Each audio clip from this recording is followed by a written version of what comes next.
if Sunderland were clinging on a final hope of automatic promotion to the Championship, it went last night as Sunderland drew 2-2 with Hull City at the K-Com Stadium. It was a much improved performance, I would say, from previous games. Sunderland obviously losing 3 straight games. Charlton didn't play too bad, undone by poor defensive mistakes. We played Wigan and got beat because we couldn't mark players from set pieces, and we also lost at the weekend against Blackpool, largely due to a goalkeeping error. We actually played pretty well. The game was a pretty solid effort from Sunderland. Certainly the first half an hour of the game we were excellent, just high pressing, winning the ball in dangerous areas, and that's how we managed to get our first goal. Lyndon Gooch, really pressing high, manages to win the ball off the fullback, crosses the ball in. Jordan Jones with a pretty sweet volley, and Sunderland went 1-0 up. The goal we conceded for 1-1, it's an error between, it's McFadzean's weak defender at left back, and then Bailey Wright playing a inexcusable offside trap. He pushes up and all the other defenders don't, and Josh McGuinness scored, and he was a thorn in our side all night. We managed to then get a penalty. Lyndon Gooch again was at the centre of this one. He kind of tried to flick the ball past the whole player, and you couldn't tell off the camera angle. Obviously only one camera at the K-Com, unlike us who have 3, because we're 4 actually, because we're such a big club. We got a penalty there. Grant Ledbetter tucked it away easily, so we win at half time 2-1. And Hull did manage to get it back. You could sort of see it coming. McFadzean was having a stinker all game. Really couldn't deal with Mallet Wilkes. It was no surprise again that the goal came from that side, and Josh McGuinness again with a header. So disappointing there to have it at 2-2. But I thought overall Sunderland probably just about edged the game overall. I think a draw away against Hull, who are top of the league, wasn't really a bad point. Obviously in the context of the season it is, because if we'd won that one we'd still have a glimmer of hope of automatic promotion, but I think that's pretty much gone now. So let's jump to talking points from the game, and the one that just screams to me straight away is Callum McFadzean. I praised him a few weeks ago because he looked like his performances were getting better, but when he comes up against half decent opponents he really struggles, and he was an absolute liability against Hull. Mallet Wilkes had his life, and to be honest he didn't even get close to him throughout the 90 minutes, and it took Lee Johnson 17 minutes to change it, and I cannot understand for the life of us. That would have been for me a half-time change, because McFadzean was really struggling out there.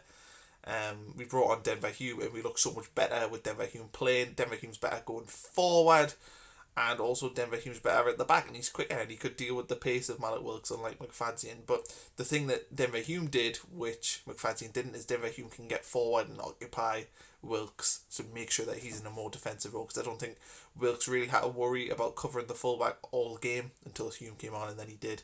So hopefully Denver Hume is edging closer and closer towards being able to start and play a 90-minute game of football, and we can prepare for the playoffs with him in the starting 11 and not have to worry about the left back position like we have since Denver Hume got injured all the way back in December. Bailey Wright, he's a player that I really like. I think he's been largely excellent for Sunderland since he came in, but my God, at the minute does he look a shell of himself. He just honestly really all over the place. We look so much more comfortable with Sanderson at the back.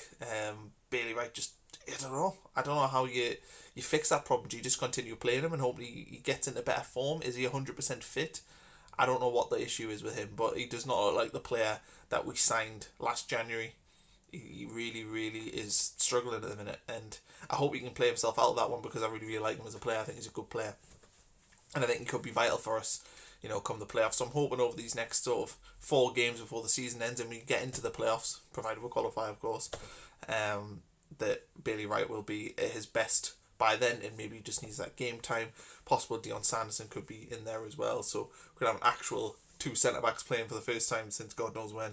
Going forward today, I thought we were actually much better. Obviously, Aidan McGeady pulled out with an injury, and I think having Jordan Jones and Lyndon Gooch on the wings actually benefited us quite a bit, because it means that we can press really high. Aidan McGeady is probably technically the best player in the league. He isn't going to be high press, whereas Jordan Jones and Lyndon Gooch are much more energy. They do have more energy. They are better pressers of the ball, and I think against Hull, who are a better quality side, we've benefited from having that. I think Lee Johnson if we were going to criticise him for his use of McGeady, I'd probably say he's maybe played him a little bit too much. He's almost a guaranteed starter when he's fit. And I think sometimes you have to be situational with your decisions.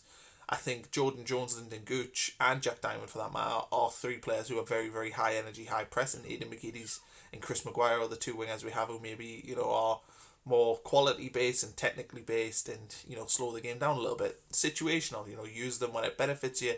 Aidan McGeady probably benefits when we have the ball, and are dominating possession, whereas Jordan Jones, Lyndon Gooch, Jack Diamond benefit when we are playing on the counter attack. So I think Lee Johnson needs to rethink his way of using them players. He's got a squad, and I think sometimes he doesn't think about the situations of which to put them in. I did think that yesterday Gooch had one of his best games for a long time, particularly in the first half. Struggled more in the second half, but I thought Jordan Jones as well looked good. So I think something to consider for Lee Johnson is maybe, as good as Aidan McGeady's been and as excellent as he is, sometimes he isn't the right fit for that match. And especially at his age as well, he probably wouldn't mind the occasional rest. I think in the midfield, Josh Scowen had probably one of his best games of the season. He was, again, very high energy. He really, really suits the high press.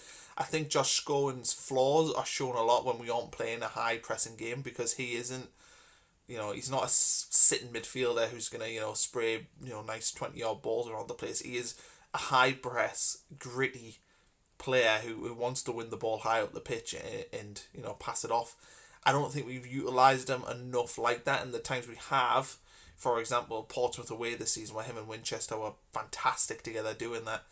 I think when he's in that role, he does thrive. He seems to thrive a lot when he has that job. I think he struggles when he's in a case of Sunderland having a lot of the ball, and his services aren't really needed when Sunderland are dominating games. So again, it's situational. Maybe Lee Johnson needs to look at maybe away games are better for Josh Scowen, where we are less likely to have the ball. Maybe when you're playing at home, like at the weekend against Accrington Stanley, he might not be the right fit because we're more likely to have more possession, and Josh Scowen isn't necessarily a brilliant passer of the ball. He isn't particularly good finish. Well, he's terrible at finishing.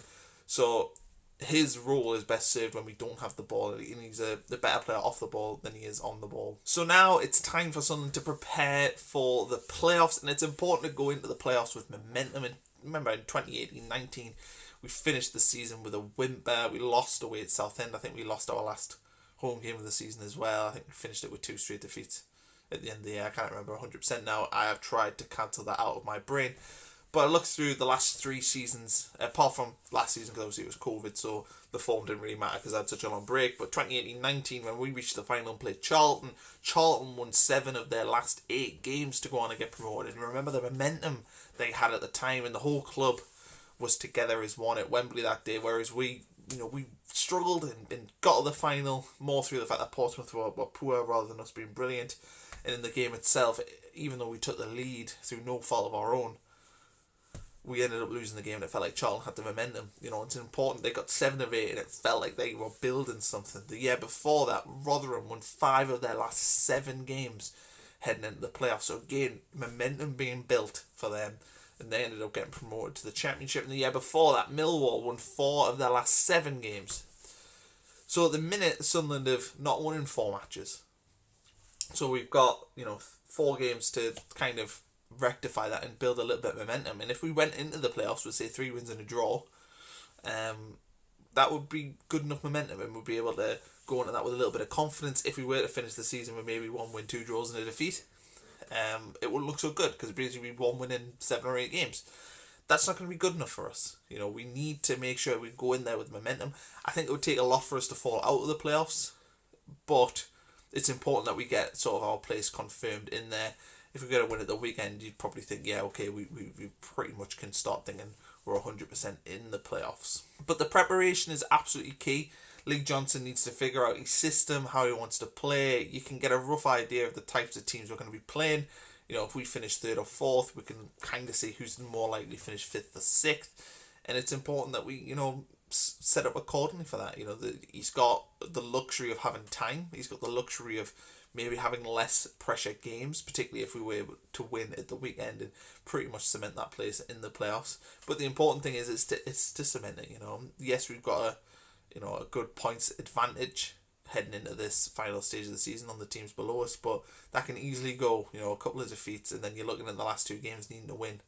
We don't want to be in that position. We want to be in the position whereby we are in the playoffs, we know we're in there, and we can play comfortably and prepare and tactically get ourselves ready, and also rest players if needs be as well. If there's players that have played a lot of games, I'm thinking, your Lugo Nines, your Max Powers, if Bailey Wright still's 100% fit, give him a rest.